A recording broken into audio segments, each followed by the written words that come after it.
ఇక డీటెయిల్స్లోకి వెళ్తే నంబాల కేశవరావు ఎన్కౌంటర్పై ఎమ్మెల్సీ కవిత స్పందించారు. ఆపరేషన్ కగార్ వెంటనే ఆపాలన్నారు. మృతదేహాలను కుటుంబాలకు ఇవ్వకపోవడం దారుణమని అన్నారు కవిత.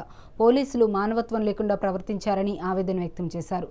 ఇక యాదాద్రిలో భట్టిని కింద కూర్చోబెట్టి కించపరిచారని, దళితులంటే కాంగ్రెస్కు అగౌరవం అని దుయ్యబట్టారు. కాంగ్రెస్లో కుల రాజకీయాలు నడుస్తున్నాయని కవిత విమర్శించారు.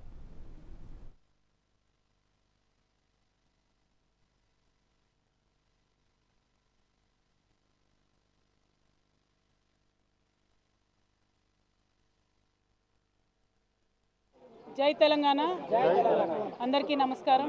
చాలా సీనియర్ జర్నలిస్ట్ గారు మునీర్ గారు మరి ఒక 6 నెలలు దాదాపుగా క్యాన్సర్ తోని బాధపడి వారు నిన్న మొన్ననే మరి లేకుండా అద్భుతమైనటువంటి నాలెడ్జ్ తోని వాక్చాతుర్యంతో ఆయన ఎంతో మందిని ప్రభావితం చేయడం జరిగింది.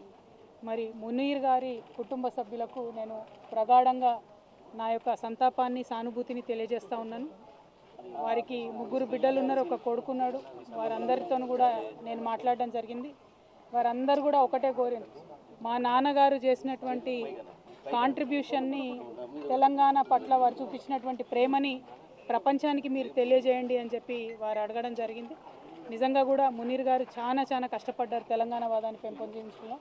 వారికి నేను ఘనంగా నివాళులు అర్పిస్తూ ఉన్నాను. మరి వారు ఏవైతే విప్లవోద్యమాల గురించి పదే మాట్లాడినరో, ఇవాళ మీరు దేశవ్యాప్తంగా ఉన్న పరిస్థితి చూసుకుంటే భారతీయ జనతా పార్టీ ఆపరేషన్ కగార్ పేరుతోని మరి చేస్తున్నటువంటి దుశ్చర్యలను మనం చూస్తూ ఉన్నాం. మరి మావోయిస్ట్ పార్టీ జనరల్ సెక్రటరీ గారు నంబాల కేశవరావు గారు వారు ఎన్కౌంటర్లో మృతి చెందితే కనీస మానవత్వం చూపించి అంతిమ సంస్కారం కోసం కుటుంబ సభ్యులకు మృతదేహాన్ని ఇచ్చేటటువంటి సంస్కారం కూడా లేనటువంటి పార్టీ భారతీయ జనతా పార్టీ. ఈ వైఖరిని మేము చాలా తీవ్రంగా ఖండిస్తున్నాం. ఆపరేషన్ కగార్ ఆపాలని పదే కోరినా కూడా స్పందించకుండా మారణకాండ, విధ్వంసకాండ కొనసాగించడం ఇంకొక వైపు అయితే, కనీసం మానవత్వంతో చనిపోయినటువంటి శవాలను కూడా మావోయిస్ట్ పార్టీ సభ్యులు వారి కుటుంబాలకు ఇవ్వకపోవడం అన్నది నిజంగా దారుణం.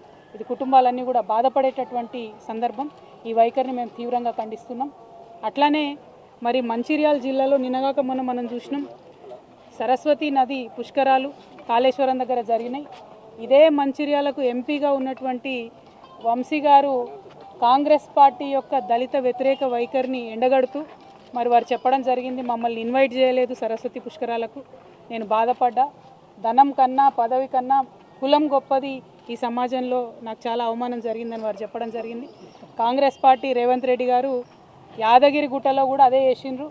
రేవంత్ రెడ్డి గారి కుటుంబ సభ్యులంతా కూడా పైన ఆసనాలలో కూర్చొని దళితుడు అయినటువంటి డిప్యూటీ సీఎం బట్టి విక్రమార్క గారిని కింది ఆసనాల్లో కూర్చోబెట్టి అవమానించినటువంటి దారుణమైన సంస్కృతి రేవంత్ రెడ్డి గారిది, కాంగ్రెస్ పార్టీది. మరి 2 పార్టీల వైఖరి కూడా మరి సమసమాజ నిర్మాణానికి కానీ ప్రోగ్రెసివ్ థాట్ ప్రాసెస్ కానీ వ్యతిరేకంగా పనిచేస్తున్నటువంటి సందర్భాన్ని మునీర్ అన్న లాంటి జర్నలిస్టులు అందరూ కూడా తమ కళాలు జుల్పించి మరి వ్యతిరేకించాల్సినటువంటి అవసరం ఉందని చెప్పి ఈ మంచిర్యాల గడ్డ నుంచి నేను పిలిపిస్తూ ఉన్నాను. ఎందుకంటే మంచిర్యాల అంటే మనందరికీ తెలుసు, పోరాటాల పటిమ ఉన్నటువంటి ప్రాంతం.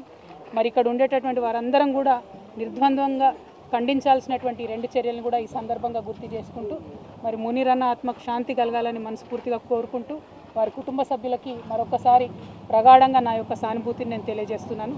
Thank you. జై తెలంగాణ.